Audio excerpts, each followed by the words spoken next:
af svona norrænu landi, af svona norrænni þjóð.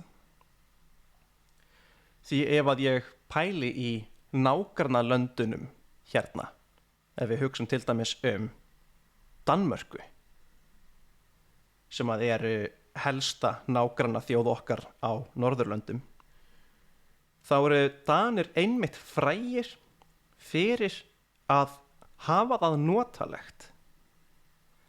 Og eitt af fyrstu orðunum, eitt af fyrstu hugtökunum eða konceptunum sem að útlendingar læra Dani er orðið þeirra fyrir notalegheit, coziness, sem að er hugu. Tveggja atkvæða orð sem að á við það það sem að þeim þykir svo mikilvægt.